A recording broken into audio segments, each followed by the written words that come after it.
So today I want to talk about intent versus impact because a lot of the times we are completely unaware and we do not naturally attach or take time to connect to the impact we are having on other people.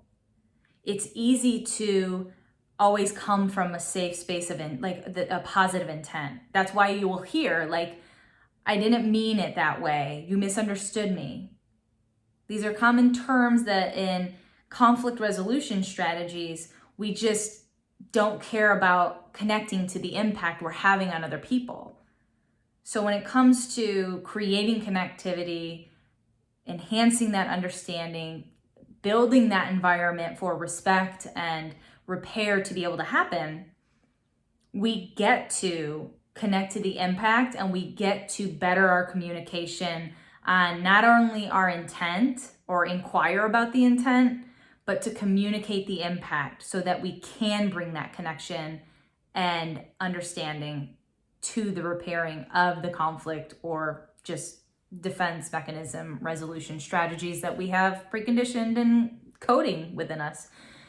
So that being said, when you are in a conflict or are having a disagreement, one of the smartest ways to start building or having repair is to straight up ask. Are you intending to make me feel like I'm not good enough? Was your intent to make me feel insecure when we were hanging out with so-and-so? Is your intent to make me feel like I'm not attractive or not good enough? Because by asking about or inquiring about someone else's intent, it allows them to also check in and become aware of something they may not be aware of, and which will also then sometimes exacerbate insecurities that they are just trying to shovel down with their own mechanisms, which then you can get clear on underlying insecurities or resentment they have within them, which is then creating them to have a completely oblivious, subconscious negative impact on yourself, which you don't deserve. So rule number one, or action number one, call it out, ask. The second way to create connection is to really be able to understand the masculine and the feminine. I've done videos on this before. It is a large part of my practice with creating relationships and intimacy, especially in leadership roles and marital. Being able to move between masculine and feminine. And it doesn't have anything to do with sexual orientation. It can be associated to yin and yang. One is more contractive and direct, one is more expansive and curious. So the masculine listens and talks normally by facts, points, purpose, mission, right? The feminine listens and speaks from understanding, connection, validation of facts.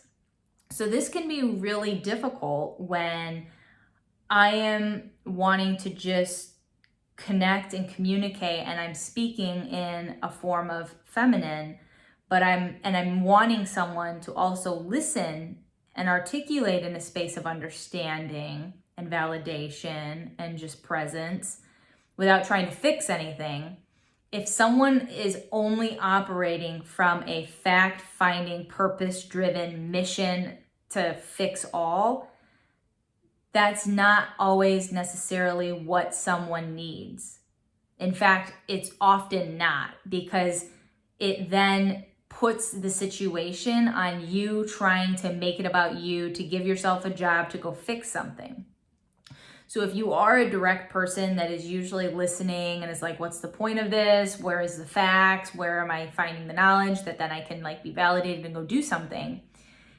That's not going to be helpful in terms of really connecting to the conversation that's being had, especially if someone's speaking to you in a feminine space. So in resolving conflicts, yeah, today's video is just about really having you tap in and bring awareness around intent versus impact, and then being aware and able to model and drop in and out of masculine and feminine, because where we have a more dominant way, the sooner you're able to flow and drop in and out of one versus the other, the more productive and faster you will be able to repair a relationship and or just to create a deeper sense of connection, understanding, and respect. So I do have further training on this if that is of interest to you. But thanks for watching. I appreciate you being here. I admire your curiosity, and I'll see you next week.